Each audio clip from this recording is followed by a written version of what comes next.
चलिए भाई, next time मजदूरी पे आधारित क्वेश्चन क्या कह रहा है। रहीम, करीम और डेविड ने एक काम को इस प्रकार किया कि रहीम पूरे काम का 1/2 भाग कर रहा है। कौन कौन है भाई? रहीम है, करीम है और डेविड है। इनमें भी कार्य क्षमता दे दी गई। इन्होंने क्या क्या दिया? रहीम कितना कर रहा है? 1/2 भाग, करीम 1/3 भाग, और शेष काम डेविड करेगा। तो शेष काम निकालने के लिए क्या करेंगे? जो रहीम और करीम ने किया है उसको जोड़ लो भाई। 1/2 प्लस 1/3, एलसीएम कितना आ जाएगा? 6 आ जाएगा। 2 ताई 6 और ये 5/6 काम किया है। तो शेष काम कितना बचेगा? 1 में से 5 6 काम घटा दोगे, 1/6, मतलब 1/6वां हिस्सा है। तीनों मिलकर जो 2 काम कर रहे थे, जो डेविड का हिस्सा क्या आएगा? 1/6वां हिस्सा आएगा, वो डेविड करेगा। तो ये कार्य क्षमता इन्होंने दे रखी है, तो हमें कार्य क्षमता को इन्होंने बटे में दे रखा है भाई। तो जो भी कार्य क्षमता होती है उसको साधारण अनुपात में लिखना होगा, तभी तो मजदूरी को ज्ञात कर सकते हैं। तो हम क्या करेंगे भाई? 2 और 3 6 का जो एलसीएम होगा ले लेंगे। जो नीचे बटे में चीजें होती है उसका एलसीएम लेते हैं। तो जो एलसीएम आएगा क्या करते हैं? उसको हम लोग गुणा कर देते हैं। तो 6 से गुणा कर दो भाई। 6 से हमने इसको क्या किया? गुणा कर दिया। तो 2 ताई 6, 3 दूनी 6, 6 से 6 चला गया। तो इनका अनुपात आ गया 3, 2 और 1 आ गया। रहीम, करीम और डेविड के काम करने का अनुपात कितना आ गया? 3, 2, 1। ये इस अनुपात में काम कर रहे हैं, तो जाहिर सी बात है इसी अनुपात में मजदूरी भी बटेगी। तो मजदूरी कुल कितनी दी जा रही थी इनको? 1200 रुपए।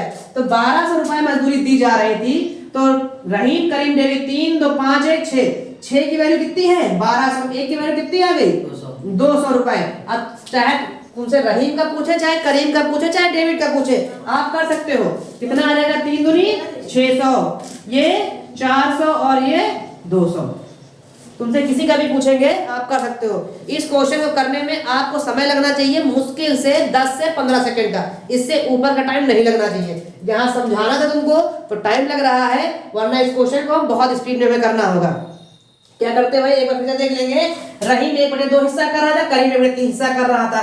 तो शेष हिस्सा कौन करेगा? डेविड करेगा। तो शेष हिस्सा हमने यहाँ से इन दोनों को जोड़ा, एक से घटा दिया, तो हमें डेविड का हिस्सा मिल गया। जैसे 1/6वां हिस्सा आया, तो इसी अनुपात में भाई हम उनको मजदूरी बांटेंगे। देखिए बटे में अनुपात है, थोड़ा हमें यहाँ पर कठिनाई होने वाली है, तो हमने क्या किया? इसको साधारण अनुपात में बदल दिया। जब हमने रेशियो पे पढ़ा था वहां पर ये किया था।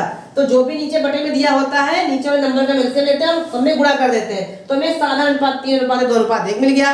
तो 3, 2, 5, 1, 6 की वैल्यू 1200 दी रखी है। ए की वैल्यू कितनी हो जाएगी? 200 रुपए। तो हम ऐसे क्वेश्चंस को मुश्किल से 15 से 20 सेकंड में ही करना होगा, क्योंकि जो अगले क्वेश्चंस होंगे वो हमारे टाइम टेकन होंगे। ये चीज हम बार बार कह रहे हैं कि 15 से 20 सेकंड क्यों कह रहे हैं? क्वेश्चन आसान है, इसमें तुमने 1-2 मिनट लगा दिया, जो आने वाले क्वेश्चंस हैं उनमें क्या तुम 10 से 15 मिनट लगाओगे? हमारे पास समय इतना नहीं होता है। मुश्किल से बस जो बहुत टफेस्ट क्वेश्चन होते हैं उसमें 1 से 2 मिनट देना है, बाकी इन क्वेश्चंस को आपको जल्दी से जल्दी करना है। तो ये कौन से क्वेश्चन थे हमारे? मजदूरी पे आधारित क्वेश्चन।